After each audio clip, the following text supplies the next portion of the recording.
Pengadilan Negeri Jakarta Pusat dalam persidangan minggu sebelumnya telah menghadirkan keterangan saksi yakni Hani Bunjuita.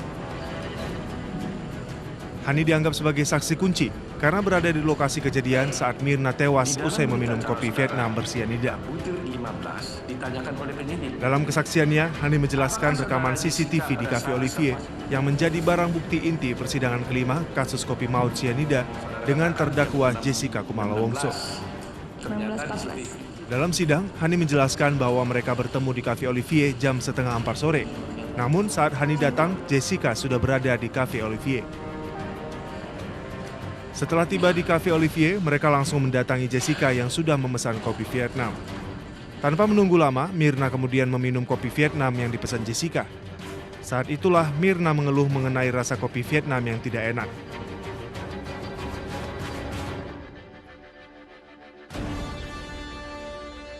Lihat, Mirna duduk langsung mengaduk,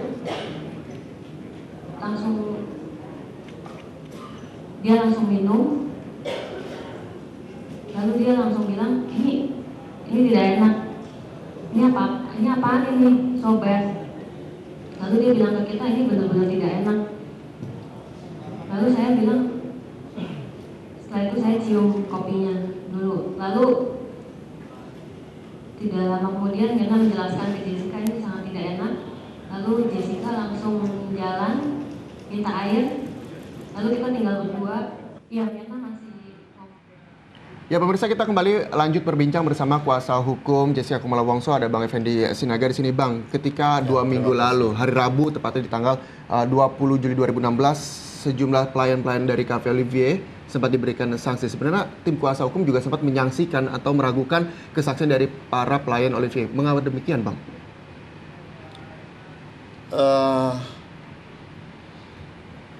Sebenarnya metode pemeriksaannya yang agak aneh ya, karena langsung bersama-sama. Artinya metode pemeriksaan bersama-sama sehingga yang satu mendengar keterangan yang lain. Itu dari sisi prosesnya. Dari sisi apa yang mereka sampaikan, bahwa kita berfokus pada mengejar, ada nggak kalian melihat Jessica memasukkan sesuatu ke dalam gelas? Nah di sini ini intinya kan, ini kuncinya kan. Nah mereka tetap mengatakan itu tidak ada melihat. Jadi misalnya ada yang ngantar koktail, ngantar kopi, ngantar ke sana, habis itu pergi. Datang yang ngantar kopi lagi, diantar lagi, habis itu pergi. Nah berarti kan mereka tidak melihat Jessica melakukan sesuatu terhadap gelas tersebut. Oke, Bang, kalau kita melihat kasus kopi bersianida ini dari bulan-bulan yang lalu, ada sekitar 6 bulan kurang lebih ya Bang ya. Jika kita melihat ini seperti semacam ujian bagi pihak kepolisian begitu ya. Tapi semakin kesini kita melihat ini sebenarnya ujian bagi pihak pengadilan untuk bisa memberikan keputusan yang seadil-adilnya. Bagaimana tim kuasa hukum Jessica melihat ini? Karena dari semua saksi, terus kamera CCTV yang memperlihatkan, tidak ada memperlihatkan bahwa Jessica meletakkan sesuatu ke kopi. Betul. Tim kuasa hukum melihat ini seperti apa, Bang? Ya kembali kepada alat bukti ya. Kalau tidak ada alat bukti yang menuduh seseorang melakukan sesuatu, berarti kan semestinya bebas. Tidak ada saksi yang melihat, tidak ada alat bukti lain. Bahkan CCTV juga saat itu tidak secara tegas menunjukkan bahwa Jessica memasukkan sesuatu. Kalau itu yang terjadi berarti tidak ada bukti dong terhadap Jessica. Saya malah menginginkan sebenarnya pada saat kejadian itu kan di table-table lain masih banyak orang. Coba dulu ditanya orang-orang itu, pengunjung-pengunjung yang lain maksud saya, apakah pengunjung lain itu ada melihat Jessica memasukkan sesuatu? Nah itu kelihatannya tidak dilakukan karena tidak ada di berkas. Tapi kalau misalnya menurut para pelayan dari Cafe Olivier sendiri bahwa memang tidak melihat ketika Jessica untuk membubuhkan sesuatu di kopinya Mirna, tapi gerak-gerik, gestur dan juga close bill di awal ini menjadi salah satu tanda tanya besar begitu, Bang. Iya, tetapi itu tidak menjadi sesuatu yang sangat berarti. Gestur bisa lain-lain kan, tetapi barang sianida itu di mana? Ada nggak dia? Atau paling tidak misalnya ada saksi atau CCTV yang menjelaskan dia memasukkan sesuatu gitu. Entah gula atau apa itu kan. Walaupun kita bertanya yang dimasukkan itu apa? Gula kah atau yang lain? Tapi itu pun tidak ada. Oke, Bang. Tim kuasa hukum menyayangkan bahwa tidak ada diusut, tidak ada ditanyai orang-orang yang berada di sekitar meja Jessica, adakah kemungkinan nantinya di peradilan akan dipanggil orang-orang yang saat itu di waktu yang sama mengunjungi Cafe Olivier? Kita mengharapkan seperti itu sebenarnya kan. Karena dari pihak pelayan Oliver sendiri, pekerja Oliver tidak ada yang melihat. Bisa jadi kan, karena pelayannya kan datang lalu pergi. Dia tidak lama di situ kan. Mungkin di sebelahnya yang duduk beberapa saat dengan dia, mungkin barangkali bisa melihat. Apakah sudah diajukan untuk pemanggilan orang-orang yang ada di sekitar Jessica dan juga Myrna? Oh bukan, itu bukan kewajiban kita. Kewajiban membuktikan dakwaan ini adalah di jaksa. Tetapi di berkas kita melihat tidak ada orang lain, pengunjung lain yang diperiksa tentang keberadaan Jessica di situ. Apakah ini nantinya juga menjadi senjata baru bagi tim kuasa hukum Jessica untuk membuktikan atau bahwa perlu dipanggil saksi tambahan lagi untuk mengulur sepertinya ini Bang jadinya?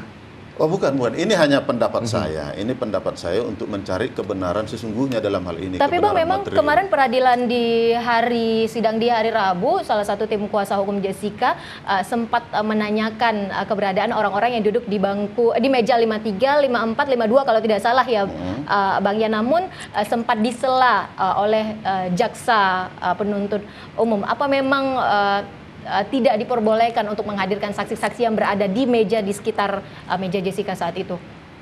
Memang kewenangan itu adalah kewenangan pembuktian itu ada pada jaksa. Kecuali misalnya kita mengenal orang-orang yang duduk di situ, bisa kita hadirkan sebagai saksi meringankan. Tapi bisa dilihat di CCTV kan ya Bang? Mestinya bisa ditelusuri dari CCTV siapakah orang-orang tersebut. Oke, Bang, ada beberapa kejanggalan yang mungkin bagi pemirsa yang menyaksikan sidang Jessica ketika hari Rabu kemarin, bahwa kalau saya tidak salah, ada juga yang memesan kopi Vietnam sekitar selang 2 jam sebelum Jessica datang, cuma kopi Vietnamnya di hold.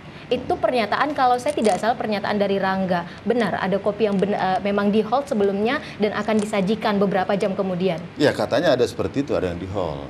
Ada yang di hold lah, dipesan tetapi nggak jadi diserahkan. Nah, ini kan kemungkinan-kemungkinan ini yang kita cari. Kenapa? Karena saksi-saksi sendiri tidak ada yang melihat Jessica memasukkan sesuatu. Kemudian CCTV juga tidak bisa membuktikan sampai ke sana. Tapi faktanya ada yang meninggal, kan begitu nih kan. Jangan-jangan bukan Jessica. Kenapa harus Jessica yang dituduh? Kenapa nggak dibuka pintu selebar-lebarnya mencari peluang-peluang yang lain misalnya? Kalau sudah mencoba mencari tahu di antara pelayan-pelayan, tidak ada katanya bersih di situ, mungkin aja yang lain kan gitu. Oke, kita sudah mereview sedikit tentang persidangan kemarin-kemarin. Sudah ada 9 kali persidangan begitu, ketika JPU pun juga sudah menghadirkan 21 saksi begitu ya Bang ya. Dan hari ini rencananya pihak kepolisian akan dipanggil begitu Bang, dan nanti ke depannya agenda-agenda seperti apa Bang yang akan dilakukan oleh tim kuasa hukum Jessica? Oh, masih banyak. Jadi saksi dari kepolisian. Kemudian nanti masih ada ahli forensik, dokter-dokter yang memeriksa dia belum diperiksa. Jadi masih panjang juga ini.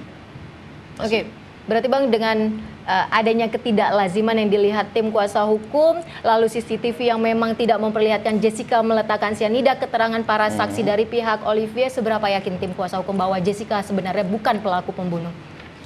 Kalau kami dari kuasa hukum ya, dengan melihat alat bukti itu, ini bukan menduga-duga, bukan asumsi. Saya kira ya harus dibebaskan, karena sangat aneh ya menghukum orang yang tidak bersalah kan. Oke, kita tahan di situ ya Bang. Dan pemirsa, kami akan hadir kembali di iNews Pagi, dan dialog ini kami akhiri. Demikian dialog kami bersama Bang Effendi Sinaga selaku kuasa hukum Jessica Kumala Wongso. Bang Effendi, terima kasih banyak sudah memberikan banyak informasi di sini. Kita lihat hasil sidang hari ini nanti pada pukul 9 dilaksanakan. Dan pemirsa, saksikan breaking news persidangan kopi bersianida pada pukul 9 pagi di iNews TV. Dan bursa calon gubernur DKI Jakarta semakin memanas. Sejumlah partai politik semakin gencar membangun komunikasi guna mengusung nama tandingan bagi gubernur incumbent Basuki Cahayapurnama. Sesaat lagi akan kami hadirkan informasinya untuk Anda. Terima kasih Bang Fendi, terima kasih banyak ya. Siapa? Iya,